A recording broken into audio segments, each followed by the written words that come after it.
Hey everybody, thanks so much for tuning in to worship today, especially if this is your first time with us. If this is your first time with us, you picked the perfect day to join us because we're launching a brand new worship series which is called Are Calvary. And today we're talking all about what it means to be the church. If this is your first time with us, here's what we want you to know. This isn't a message just for those who maybe have been around our church for a long time. We want you to listen up. And I would love your feedback. And here's why. Ultimately, it's you that we would love to reach. And so today we're going to dig in to ask the question, what does it mean to be the church? What does it mean to be a church whose mission is to lead all people to a lifelong faith in Jesus Christ? And specifically, we're going to wonder today, whether you consider yourself a Christian or not, this might be helpful. What does it mean to lead? To be people that God is calling, that God is inviting to lead others to faith in Jesus Christ.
Every year, my wife and I have the privilege of traveling with a group of high school students up to Rainy Lake on a houseboat trip. We've been doing this for several years, and if you ever get a chance to come with us on one of these houseboat trips, I want to encourage you to do so. It is a transformational trip. We've been doing it for several years, and the week begins on the first day of the week. On Monday, we get up at the crack of dawn. We meet here at the church. We load up our vehicles. We head all the way up to Rainy Lake on the northern border of Minnesota. And there, in the early afternoon, as we arrive, we spend a couple of hours loading all our gear, all our fishing equipment, all our games, all our food, everything onto the boats and getting settled. But while that is happening, the great people of Rainy Lake houseboats take those of us who are brave enough to drive these big boats through Rainy Lake, and they give us a sort of orientation.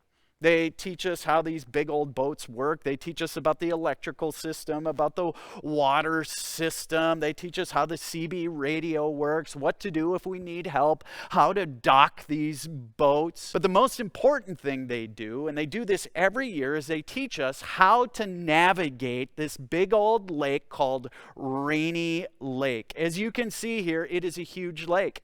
Here in Minnesota, in Alexandria, we have big lakes like Lake Carlos that are about 4 square miles, but this lake is 350 square miles.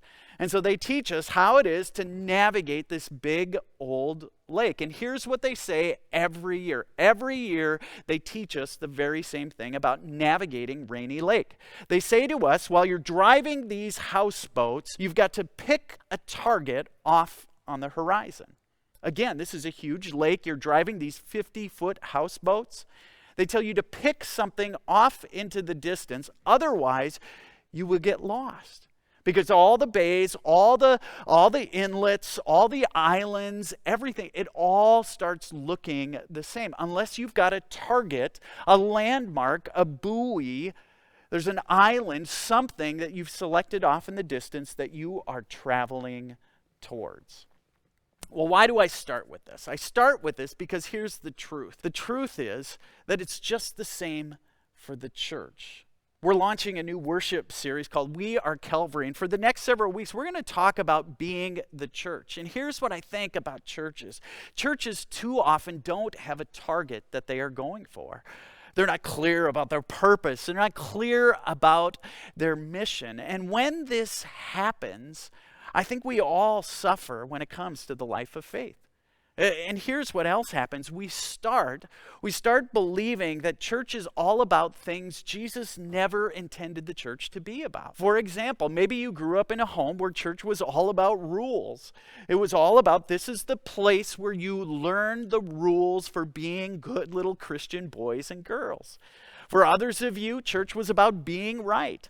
I grew up a Lutheran, and I didn't necessarily always know what being a Lutheran meant, but here's what I knew. We were taught that being Lutheran was more right than being Catholic. Being Lutheran was more right than being evangelical. Being Lutheran was more right, well, than being one of those holy roller Baptists. You see, often when we don't know where we're going, you see, the center of what it means to be church gets skewed. We think that it's about rules, it's about being right, it's about doctrines or orthodoxy. Some begin to believe that church is simply the building and it's our job to care for the building. Some think church is about music and liturgy or some pastor or potlucks and bake sales. For others of you, if you're really honest, church is sort of an insurance policy. You're not necessarily sure what you think of faith, but you know you're not going to live forever, and it can't hurt to go to church. I'll be honest, as a church leader, sometimes we church leaders, we sort of reduce church to the ABCs of church: attendance, building, and cash. You see, this is what we do when we're not clear on where God is leading us, what the mission of the church is, what our North Star is, when we're not honed in on what our target is off in the distance as the church. And when we're not clear, sadly, well, we experience decline. And we've been experiencing that, the church has been experiencing that for years. For example, the denomination we're a part of is called the ELCA. The ELCA is expected to decline by 98% over the next 25 years. Why? Because I think we're not clear on where we're going. Here's another sad statistic. There's been a 40% decline in baptisms in Minnesota since the year 2000. 1 in 4 churches, they can no longer afford a pastor. For every 3 pastors retiring from ministry, there's only 1 going into ministry. And how about this statistic? Across America, just 30% of Americans claim no religious affiliation. Why is this happening?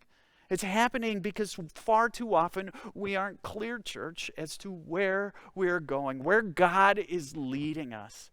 A guy by the name of Dan Kimball, he wrote a book called They Like Jesus, But Not the Church. It was written many years ago, but he talked about how the next generation, they love Jesus.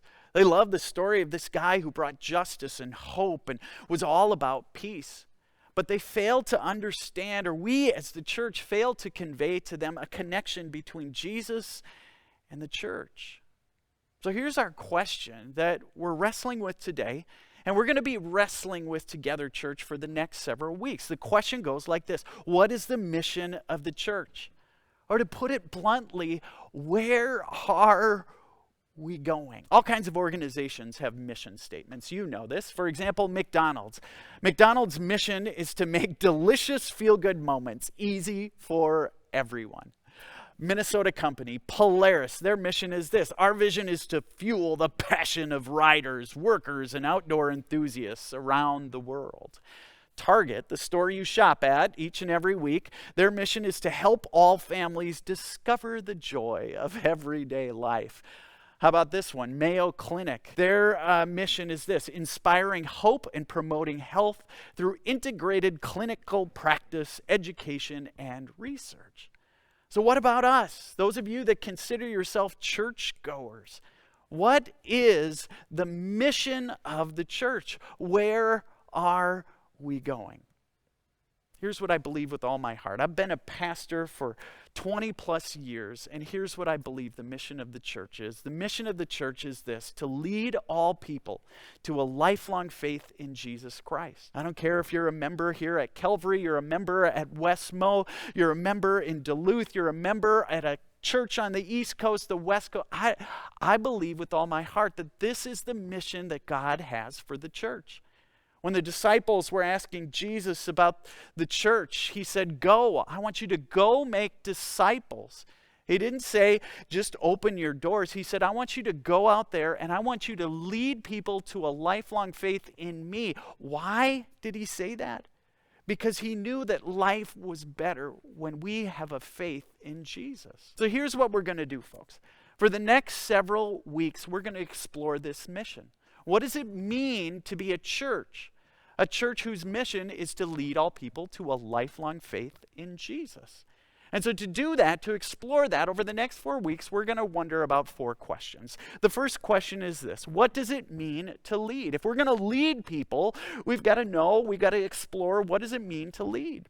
Secondly, do we really mean all people? When we say we're leading all people to a lifelong faith, do we really mean all people? And thirdly, what does a lifelong faith look? And finally, how do we keep Jesus at the center? If we're leading people to a lifelong faith in Jesus, how do we keep Jesus at the center?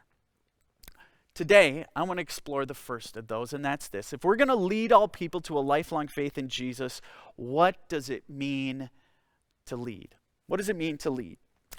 When I was in 7th grade, I received an assignment from my English teacher, and it was an assignment that terrified me.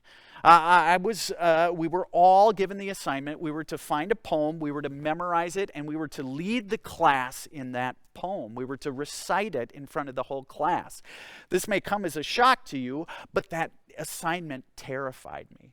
As a 7th grade, awkward, anxious, knobby-kneed, self-conscious 7th grade boy, I wanted to get up in front of I didn't want to get up in front of the class at all. Better yet, recite a poem. And so I picked the shortest poem I could find. The morning the assignment was due, I walked to school and I wanted to vomit. I sat in my desk and I was sweating, hoping the teacher would forget I was part of the class.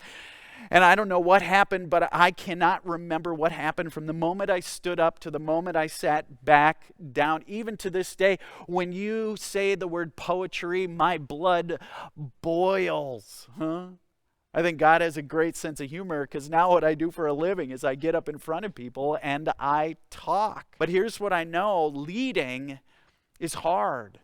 Whether you're a 7th grader or you're 77 years old, sticking your neck out leading is hard. And as a church, we're called to lead. And so what I want to do is to talk a little bit about leading here as we close today.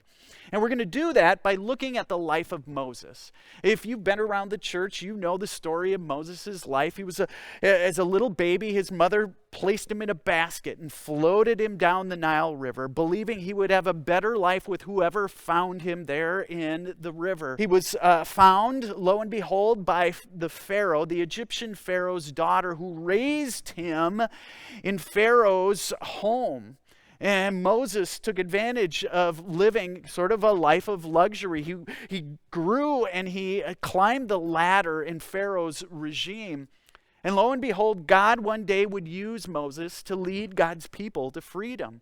Pharaoh would put the Israelites in slavery, cold-blooded slavery. And God would use Moses to confront Pharaoh, lead God's people out of Egypt, through the Red Sea, across the wilderness for 40 years, and eventually to the land that God promised him. Moses was an incredible leader, the Bible describes. It says this about Moses: on that day when he led God's people out of slavery, it says that night there were about 600,000 men plus women and children. Historians suggest that Moses was leading a group of people that was the size of over 2 million people. It's unreal. Moses must have been a great leader. It said in the book of Deuteronomy, there has never been another prophet in Israel like Moses. And so we ought to watch and learn from the life of Moses to come to understand something about leading. And today I want to close with 3 things we learn from Moses about leading. The first is this: Moses faced opposition. He did. If you're going to lead, you are going to face opposition. Moses faced opposition from outside the Israelite people. When he went to Pharaoh and said, Pharaoh, let my people go, you better believe Pharaoh laughed in his face. He faced opposition from outside the Israelite people, the group he was trying to lead. He also faced opposition from inside as well as from inside himself, from inside the Israelite people as well as from inside himself. The Israelite people, he led them out of slavery, but while they were out in the wilderness, guess what happened? They complained. It says here that there too, the whole company out in the wilderness, the whole community of Israel, they complained about Moses and Aaron. If only the Lord had killed us back in Egypt, they moaned. There we sat around pots filled with meat and ate all the bread we wanted. Never mind, Moses had led them out of slavery, but out in the wilderness they complained. You see, Moses felt resistance from those who were inside as well as outside his community that he was trying to lead. Lastly, he felt resistance inside himself. Moses had all kinds of excuses. He'd have these conversations with God about all the reasons he didn't believe that he was the right one to lead God's people. His first excuse looked like this. He said, I'm not good enough. No way, God, I don't have the gifts that you're looking for. His second excuse looked like this. He said, I don't have all the answers. What am I supposed to say to them, God? His third excuse, it looked like this. People won't believe me. I'm going to tell them, they're going to laugh at me. His fourth excuse not to lead was this. I'm a poor public speaker. Some suggest that Moses maybe had a speech impediment. Maybe he stuttered. His fifth excuse looked like this. I'm just not qualified. In Exodus chapter 4, he says, Lord, please send someone else, not me. You see, the first thing we learn about leadership from Moses is this. Moses faced opposition. And if you're going to lead, you're going to face opposition from outside your group, from inside your group, and from inside yourself. So to lead is to persist in the face of resistance. To lead is to persist in the face of resistance. You see, this is the first thing we learned from Moses. Moses faced opposition. And as a leader, you will face opposition. We as a church will face opposition. If we're trying to lead people who maybe are disconnected from the church, people who don't really like church, we're going to have to do things different. In order to reach people no one else is reaching, we're going to have to do some things that no one else is doing. And the church is going to have to look different. And there will be resistance. The second thing we learn from Moses is this. Moses made sacrifices. Remember, Moses grew up in the home of the Pharaoh. He had it made for all intents and purposes. I imagine that he would have gladly preferred to live the life of luxury in Pharaoh's home. Yet he made some sacrifices. He said, I'm going to leave all that behind to lead my people out of slavery into the promised land. We get a little snippet of Moses' heart. They're out in the wilderness. Moses goes up on Mount Sinai for a moment with God. And down below, the people run amok. They start to do crazy things like fashion an idol that they start to worship out of gold down below, a golden calf. And God gets mad at them. Listen to what Moses says to God. Moses says this. So Moses returned to the Lord and said, Alas, this people have sinned a great sin. I know you see what's gone on down below. They have made for themselves gods of gold. But now if you will forgive their sin, but if not, please, listen to this, blot me out of your book that you have written. He said to God, don't punish them. He said, punish me. He was willing to make that sacrifice. You see, the second thing we learn about leadership from Moses is this. Moses made sacrifices. He put the preference of others ahead of his own preferences. You see, to lead is to set aside your own preferences in life for the sake of the people that you are leading. And that's what it's going to require us as a church. If we're really going to lead all people to a lifelong faith in Jesus, from time to time, we're going to have to set aside our preferences for the sake of those who have yet to find their way into a church, for those who have yet to develop a lifelong relationship with Jesus Christ, who have yet to benefit from what you and I experience as people of faith. You see, those are a couple of things. The third thing we learn from the life of Moses is this, that Moses, he was just plain human. He was human like you and like me. He argued with God. He sort of bumbled through this thing called leadership. He wasn't perfect. He had all kinds of issues. He didn't believe he was called. He was simply human. You see, to lead isn't about being perfect. It's about the fact that we have a God who will use you just the way you are. 3 things about leading that God shows us in the life of Moses. The first is this: persist in the face of resistance. The second is set aside your own preferences, and that leading, it was never meant to be about perfection. You see, friends, as we begin this new worship series, where we're talking all about the church, you know that the life of faith has changed your life. It has been transformational. That's my prayer. And here's the problem we face today, that too often we're like a houseboat driver, looking off into the distance and not having that thing we're driving towards, that goal, that mission, that purpose. And so over the next several weeks, we're going to wonder, what is the mission of the church? What does it mean for us to be this gathering of God's people, leading all people to a lifelong faith in Jesus Christ?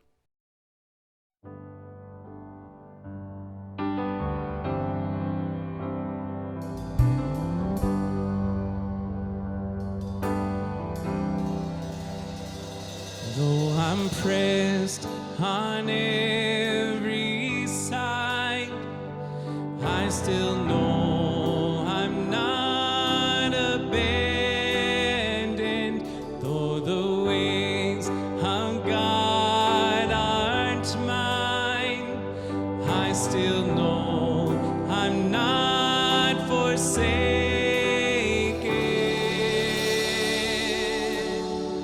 Take all the breath in my lungs.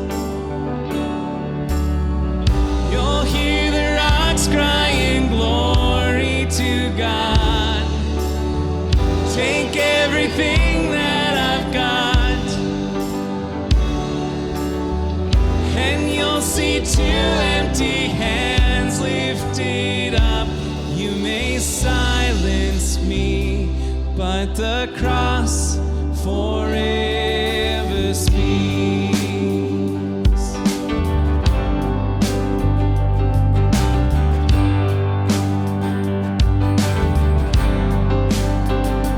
Though I'm filled with questions why, I still know I'm not abandoned. Though I suffer in this life, I still know I'm not forsaken. Take all the breath in my lungs. You'll hear the rocks crying glory to God. Take everything that I've got, and you'll see 2 empty hands lifted up. You may silence me, but the cross forever speaks.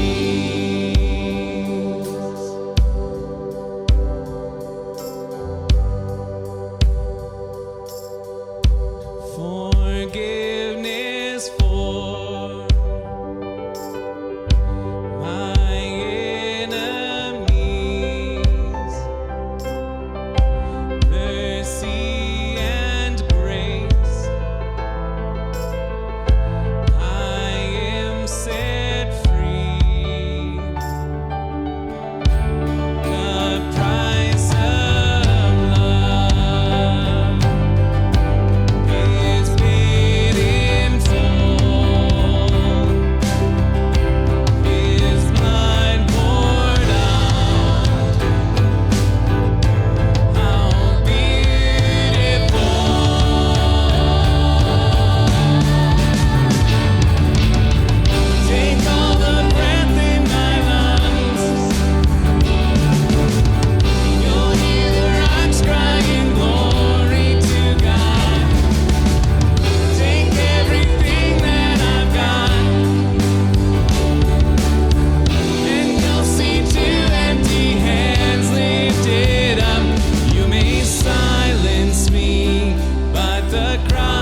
Thank you so much for joining us for worship today. Please join us in praying the Lord's Prayer. Our Father, who art in heaven, hallowed be thy name. Thy kingdom come, thy will be done, on earth as it is in heaven. Give us this day our daily bread, and forgive us our trespasses, as we forgive those who trespass against us. And lead us not into temptation, but deliver us from evil. For thine is the kingdom, and the power, and the glory forever and ever. Amen. Thanks again for tuning in today as we get to wrestle with what does it mean to be the church. If this is your first time with us, here's what I want to ask you to consider. Would you head out to our website, calvaryalec.org, and there, what we'd love for you to do is to take sort of a next step in getting connected with us. It's pretty easy. You can just hit the button that says sign up for emails. It's a great way to find out each and every week about what's going on here at Calvary and ways for you to get involved. Hey, a couple of things going on in the life of the church. We are in a season of the church year which is called Lent. Lent simply means springtime, but it's a season in the church where we get ready to celebrate Easter together. During that time, we gather together more often. In fact, we invite you, if you're available over the noon hour on Wednesdays, to come at maybe 11:30, join us for a soup meal, and then a short, brief worship service at noon, where we utilize what's called the Holden Evening Prayer to have a sort of midweek worship experience together. Another thing going on in the life of faith, if you have little kiddos, we want you to save the date. On the screen, you can see all the information about Vacation Bible School. Here at the church, we gather hundreds of kids every summer for a great week of faith, of food, of fun, and silliness, and we'd love for your son or daughter to be a part of that. As we close our time together, I just want to say we are so grateful that you've joined us. And we also want to pause for a moment to give thanks, not only for this thing called the church, but for all the blessings God has blessed us with. As we pause to give thanks, we're also going to pause to offer up gifts to God. Offer up your offerings, if you will. There are several ways you can make your offerings. They're all on the screen. The first is simply to head out to our website, calvaryalec.org, hit the Give button, and there you can make a gift to either a one-time or a reoccurring gift to the church. Second way is probably the easiest, and that's simply to use Venmo on your phone. Third way to make a gift is to write out a check and drop it in the mail to the address on the screen. And last but certainly not least, if you're not sure how to make your gift, just give us a call. We'd love to connect with you. Folks, thanks so much for being the church, and thanks so much for tuning in today. Have a great one.